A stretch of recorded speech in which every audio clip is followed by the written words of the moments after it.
Before we get wrapped up talking about all there is to discuss regarding ANI, I was wondering if we could just go around and introduce ourselves a little bit. Who are each of you, and perhaps just tell me a little, one or two things about yourselves. As you know, I'm an Ephilist, so I call myself an Ephilist, and I totally agree with this philosophy. I am a Philist. Ideally, if it is practically possible, I would wish that we could spread the message of Efilism everywhere. I'm not so keen about anti-natalism. Efilism is my passion. When I read about Efilism, that's it. I mean, all my life's questions are answered. Moving on to Efilism, I mean, that is the philosophy that I align with the most. Efilism says that, life is inherently wrong, causes suffering, and should be ended.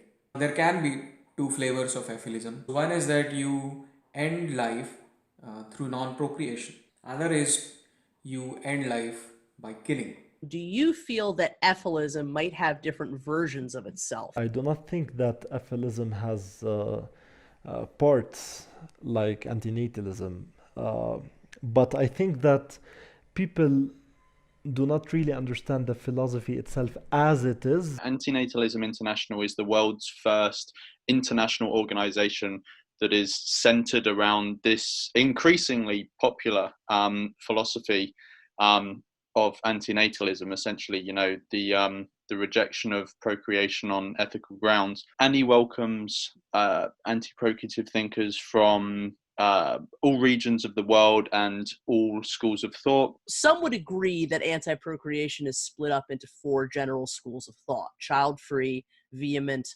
anti-natalism proper, and Efilism. Do you have any thoughts on each? With child-free, it's not really anything I have a position on, because child-free is just someone choosing not to have a child.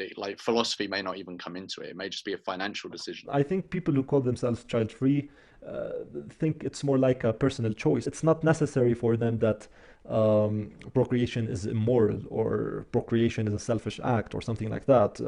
Some of them do not mind. They say that it's fine for you to procreate, but I'm child-free by choice. So yeah, so I do not agree with this movement. Vehement, I'm not one.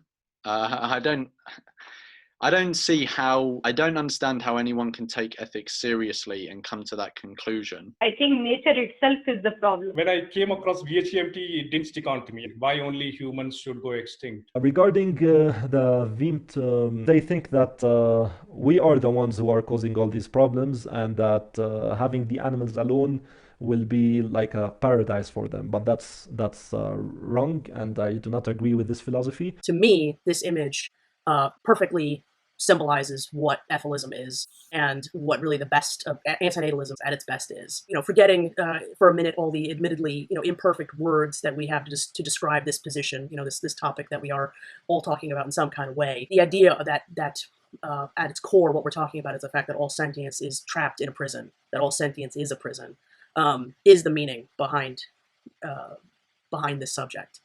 And, I did want to represent that visually. This is what we're really talking about. We're all trapped behind the bars. And as the only sentient creature that has the ability to try to break them, what will we do? The true message behind this image is responsibility. What will our responsibility be to them, to us, to the future?